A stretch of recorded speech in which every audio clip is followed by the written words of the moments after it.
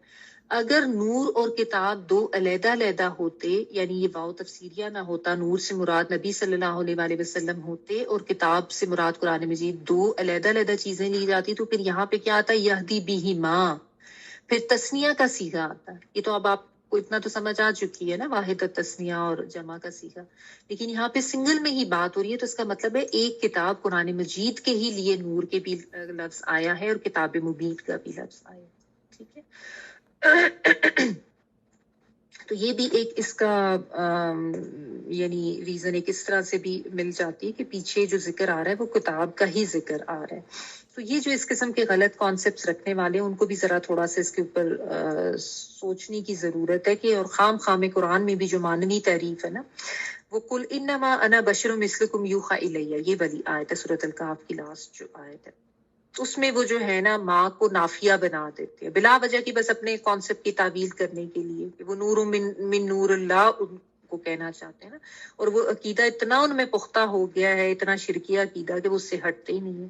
کوئی کہتا ہے جی آپ کا سایہ نہیں تھا، کوئی کہتا ہے جی آپ کا اس طرح کا چہرہ روشن تھا کہ بس سورج سے زیادہ روشنی پہ تو مکہ مدینہ میں رات ہی نہیں ہونی چاہیے تھی. مطلب ایک تھوڑی سی فہم کی بات ہے نا کہ وہ اتنے پکے ہیں نا اپنے اس پہ. بات وہی ہوتی ہے کہ جب انسان اس طرح کے کسی جو پہلے سے اس کے بنائے ہوئے خیالات اور عقائد ہوتے ہیں ان پہ اتنا پختہ ہو کہ وہ جب قرآن کو پڑھتا ہے نا تو وہ قرآن کی آیات سے بھی صرف فائدہ لینے کی بجائے اپنے ان عقائد کی تعویلات ہی کر رہا ہوتا ہے جو ان لوگوں نے کیا ہے، جو ہمارے یہاں اکثر جو فرقے ہیں. ٹھیک ہے.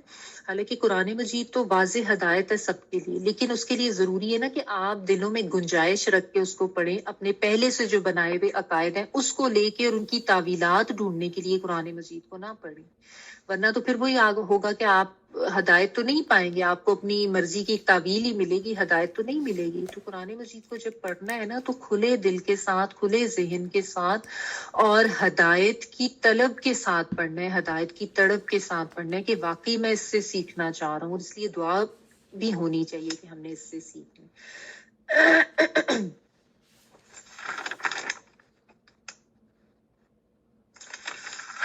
اب اس کو یہی کر دوں یا اگلا کرا دوں؟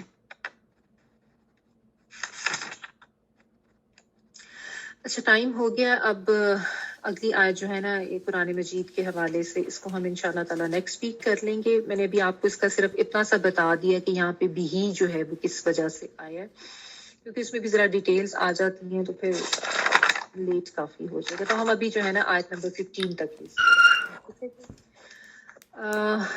پلیز اس کی اگر تلاوت پہ کر دیں. فبما نقضهم ميثاقهم لعناهم وجعلنا قلوبهم قاسية يحرفون الكلم عن مواضعه ونسوا حظا مما ذكروا به ولا تزال تطلع على خائنة منهم إلا قليلا منهم فاعف عنهم واصفح إن الله يحب المحسنين. ومن الذين قالوا إنا نصارى أخذنا ميثاقهم فنسوا حظا مما ذكروا به فأغرينا بينهم العداوة والبغضاء إلى يوم القيامة وسوف ينبئهم الله بما كانوا يصنعون.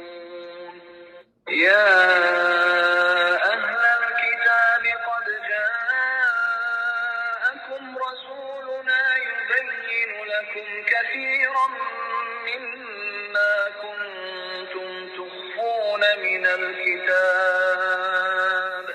يبين لكم كثيرا مما كنتم تخفون من الكتاب ويعفو عن كثير قد جاءكم من الله نور وكتاب مبين.